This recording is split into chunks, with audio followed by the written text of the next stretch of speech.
and I founded Partnerships for Strategic Impact. I'm going to talk with you a tiny bit about the background. I am in Charlottesville, Virginia. And one of the things that is kind of just important to know about me is that I'm also a licensed clinical psychologist. So 2 days a week I do psychotherapy, and then the other 3 days a week I run this business. And I have had it be more psychotherapy and less evaluation, because the psychotherapy is more steady than the evaluation work. And I'm in the process of trying to move that the other way. But I really like doing both. They're both really important to me as a person. So this isn't about how we got to where we are. And I know I've only got like 15, 20 minutes, so I'm not going to go into sort of all of how I got here.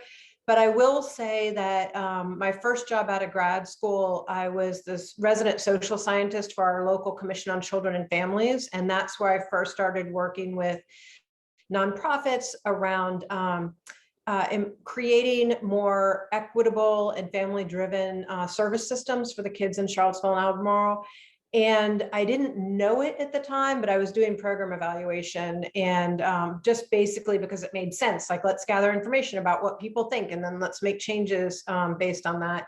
And the other thing I did there was that I also helped our local funding process, where nonprofits would submit applications to the local government to get funding for their nonprofit. And that was actually where I was introduced to logic models and all those kinds of things. And that was in the mid 90s.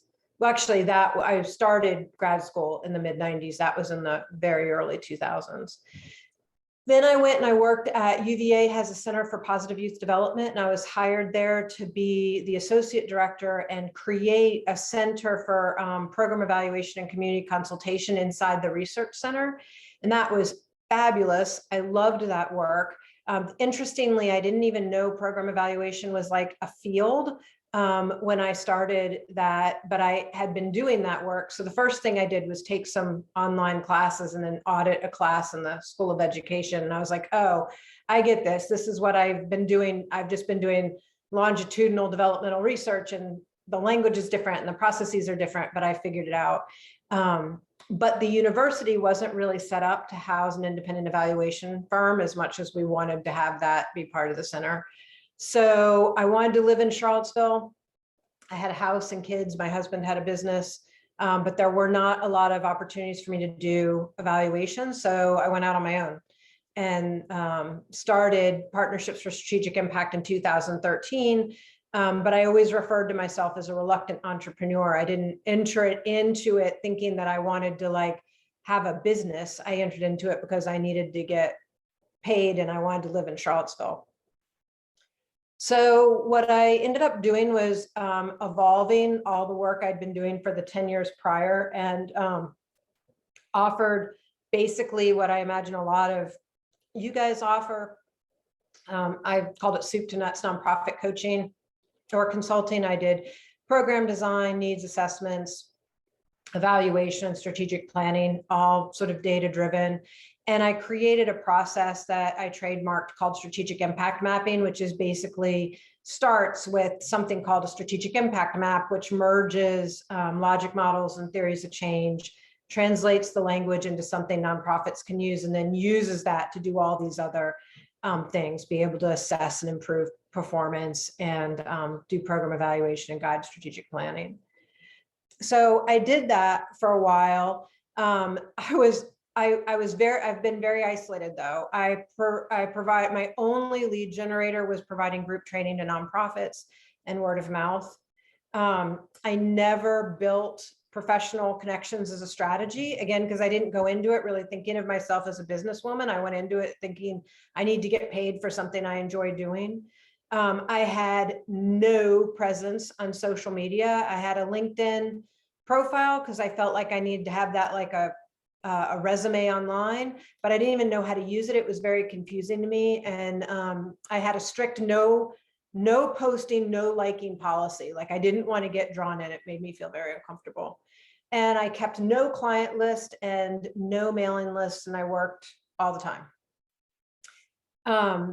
And I will show you, and so this was me in 2013. So it's the old me, but also the younger me.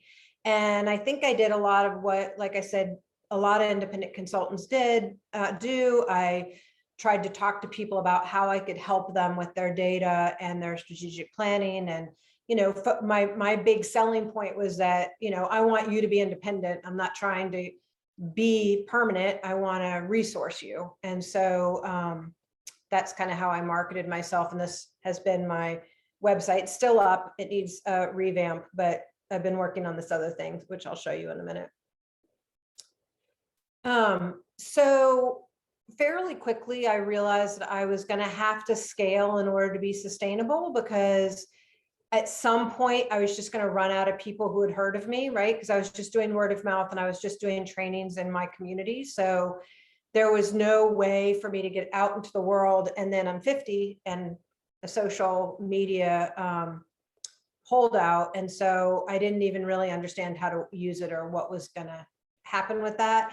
And I couldn't really figure out how I was going to scale, because I knew I was working as much as I could possibly work. And so I didn't know how to put in more work to scale. I didn't know how I was going to pay someone if I brought them in. I also had a lot of anxiety that I was the product, right? Because up until then it was me. It's just me and my relationships and the work that I do and the way that I think about things and talk about things. That was my product. And so I really couldn't figure out what I needed to do. But around that time, this woman, Allison Nagel, was a second-year graduate student in the Department of Psychology at UVA, which is where I got my degree and where I now train second-year clinical students. And so she was one of the students that got assigned to me. And I was blown away with her. I don't know how you guys feel, but I feel like there's a few people that I meet in the world where I'm like, you're not just smart and I don't just like you, but you are brilliant. I want you with me. You're going to make my life better. And so I felt like that about her. I was like, wow, this person is one in a million. And then 2 years later, she was like, I want to be you when I grow up. And I started to think, oh, I think you could be me when you grow up. I wonder if she is very entrepreneurial. And I'm thinking, I wonder if you might be able to give me that boost that might help me figure out how to do something with this that can be sustainable and where I'm not having to work all the time. So between then and now, she had 2 kids, one of which has very significant needs. And so it took her about 83,000 years to finish graduate school. But right when COVID hit, she defended her dissertation, and I was suddenly working a lot less. And I suddenly had PPP and EIDL money that I could use to reinvent the business. And so we spent a ton of time sitting and talking about what we could do and how we were going to do it and what was it going to look like. And one of the first things we did was we joined this business coaching group online called Hello 7, which I sort of recommend. It gave me the impetus to sort of move forward. We aren't going to continue being in it, but it's mostly African-American women. And it's really about claiming power through making money. And it's incredibly supportive and really, really cool. And lots of people are in it. Anne Emery from Depict Data Studio was the one that told us about her, and Anne has great taste. So we went in and started joining, and we took a couple of workshops with her and stuff like that. And it really helped me, who's trained as a psychologist, to learn something about business and what it meant to sell something as a business person, which I'd never known before. So we got a whole bunch of ideas, and this is kind of what happened. We were like, well, we need a logo, because I didn't have a logo. And so we hired this group here in Charlottesville called the Red Orange Studio. Actually, I think they're in Richmond. And we created the logos, which was super fun and really awesome. And I love them. And I was like, great, now we have a style guide. We have a brand. We're official. And now what we need some headshots. So we hired a woman named Zoshi Lee, and we had her right at the beginning of the pandemic come out to UVA and take pictures of us for our marketing. And that was awesome. Although in the pictures, you can tell we're like kind of a little bit away from each other because it was right at the beginning of the pandemic and we had no idea whether or not we were going to die taking pictures together, and Allison's kid's at risk. So we want to make sure we didn't make him sick. And then we were like, okay, we got to figure out what the social media stuff is. You know, Allison is 20 years younger, so she is on social media and uses it and understood it roughly, but we didn't know what a social media strategy was. We didn't know how we were going to use it. We didn't know how to build our brand online or anything. And so we hired this person who we found through the business network that we were on, who knew a lot about social media. And the first thing that she did was she was like, you guys don't have a brand. And I was like, oh, but we have our logo. And she was like, no, you need like a voice and a style and a way that you're going to present yourself. And we had no idea. And so we were creating this idea for a intensive coaching session, like over several months, where we had like 8 sessions and there were work sessions in between, and we do coaching and things like that. We were like, okay, let's sell this. And it was very, very helpful to figure all that out. And the main thing that we got from this, other than a real deep understanding of how social media worked, was we created what we're calling the impact story model, which I'll show you guys later. And we decided over time, well, several things happened. The first one is that it became really clear. Let me see what my next, oh yeah. It became really clear that the social media consultant didn't really understand what we were doing, and that she had an idea of what our voice should be that wasn't ours. And she was also super disorganized. And so we were like really kind of struggling to figure out where we were in the process, what we needed to do, how were we going to build our website, what were we going to sell. And so it was actually super painful for about 8 months. There were lots of times where we felt like we had to restart, where we were like, wait, that's not what we're really trying to do. How are we going to sell this? What are we really trying to tell people? And then we love, and that's done by a friend of mine who I've known for about 15 years. But what we did towards the end of our contract with our consultant is we then understood what we needed. So we were able to kind of take back our voice and really start creating the website around who we are as people, as opposed to like who we should be as people, or who maybe the social media consultant wanted us to be as people. And throughout that process, like I said, we created this model, which we loved. But we also realized that we couldn't just go sell it to people, because even though I've always been in the black, I always have work, I've done really great word of mouth evaluation, I had no following. Like I didn't have an email list, I didn't have social media followers, so there was no one to sell it to. And so what we did is relatively recently, like in the last 3 months, we sort of pivoted again, and we said, well, what we're going to do is we're going to build out all the resources that we know people want. And we're going to focus for at least 8 months on just building our following and connecting with our colleagues around the country. So I'm now the co-coordinator of the mentoring minutes for Washington evaluators, and understand a lot more about what's going on. And I've been able to, I know, and it's terrible. The building of the email list, but Anne Emery had told me 10 years ago, when she started her business, she's like, you got to blog. And honest to God, folks, I didn't even know what that was.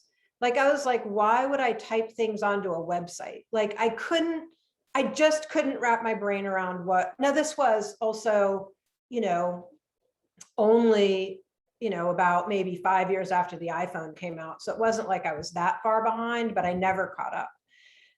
And so I didn't take that advice. But anyway, Allison and I realized that we just need to build our following, and we just need to build our connections, and that when it was time, our community would let us know that we could start offering things. And so we decided that that's what we were gonna do. And that's what we're focusing on now. So essentially, a lot of stress and a lot of false starts and plenty of money later, we have us. And it's not radically different, but it is importantly different. And yeah, we are organizational specialists. Matt's saying that a lot of us brand ourselves as organizational specialists, but how much do we really know about building our business, marketing, and branding? And I'm like, nothing. Like I knew less than I thought I knew about what it was that we were doing. And so we've learned a ton. So now we really focus on coaching and training nonprofits, and the way that we're framing what we do is on storytelling, helping nonprofits be able to tell their story as opposed to on evaluation or on grant writing or on program development. And we also, it had been in the past, but we have made even more front and center our social justice focus, and the fact that we're really interested on helping to position people for social justice and equity and power. And this is what our new website looks like now. So this is our first page where we're asking nonprofits if they need stories that will help move people to action. And throughout the website, there's all sorts of information about what our model is and what action is and what their pain points might be and things like that, which I'd never thought about before. I'd always talked in my old website, which you can still go out and see, I talked about what I can offer, but I didn't talk about why people needed me. And so now we're talking mostly about why people need us, and have lots of testimonials and things in there so that when people go in, they're able to really kind of hopefully feel connected with what it is that we're producing. We still don't have fresh headshots. We need to do that. So all of these are photos from mostly Upsplash. So just to highlight the difference between what I was and what I am now, or what I was and what Allison and I are. We're still working on our business paperwork, but we're totally in. And here's the model. So what we do is we help people be clear, confident, and convincing in telling their impact story. And the model starts with mapping out your strategy, step 1, gathering the pieces, step 2, telling your story, which is step 3. And each one has 2 components. So in mapping out your strategy, this is actually going on its own. So I'm going to see if I can take back power. We'll see what happens. In mapping out your strategy, the first thing you need is a solid framework. Then you need, nope, it's not going to let me. Let's see if I can get there. Then you need to have programming that actually works. So we talk to people about logic models, theories of change, and most importantly to me, strategic impact maps.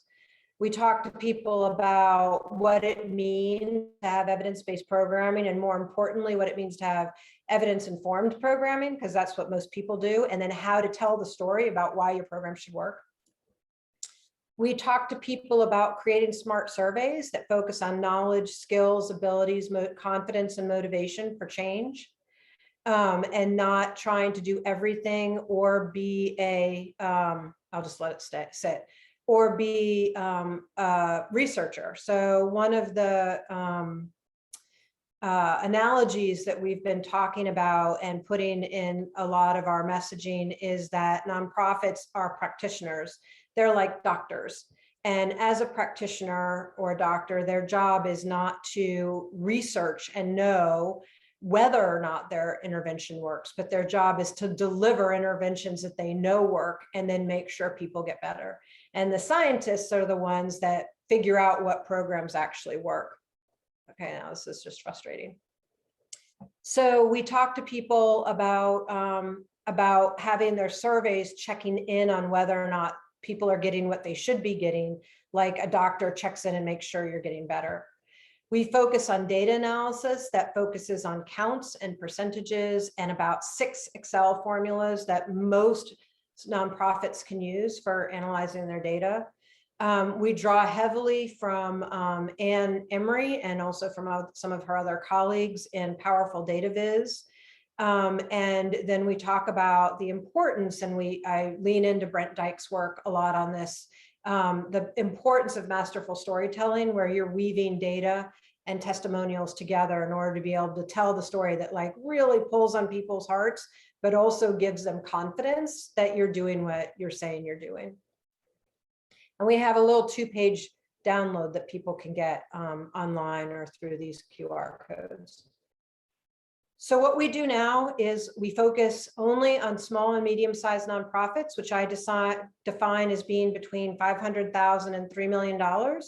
I figure before 500,000, they don't really have the resources, or they're startup and they're not quite ready to be in, to have evaluation. And then after 3 million, my experience is they often have internal evaluation teams and might not need us. We're 100% online. We focus on small group coaching and community building, which is really what we want to be doing mainly, but also teaching large groups, and right now some custom experiences, because we want to make sure that we can make money while we're building our brand and our notoriety. And we are right now blogging and getting ready to do some blogging, giving everything away in the spirit of Anne and Matt. And we've also started a curated library on our website that where I've pulled out resources that I think are really particularly relevant to just this focus population. And then we've kind of summarized why they're important. So if you go to the website, you can pick the resources by what part of the model they're in, or by their depth. So whether it's just like an overview or more information or nitty-gritty how-to, and then on about 20 different topics. And we'll continue to add to that library. And then what we've also done as part of our business model is we're trying to create a consultant directory where we have nonprofits who are in this size range nominate their favorite consultants in anything really, like it could be social media or evaluation, to our website, so that we can then post these references and recommendations. What's important here is this is not consultant Yelp. There's no star rating, there's no bad mouthing or anything. That's only recommendations. Our intention is to post the most recent 4 recommendations any consultant has, take them down if consultants don't want them up, because we aren't there to try to police it, but allow the nonprofits to be able to access all of the resources that they need in order to be the vital, strong organization that they are, because we're not planning to resource it. We're planning to help them know what they need in order to be resourced. And then we just yesterday put out our very first blog on why nonprofits should even measure impact, because I've definitely had that been asked of me. And that's it. We're starting. We're putting stuff out there. We're seeing how it goes. We're going to feel around and see where the energy is and what people want from us. And that's what I have to present.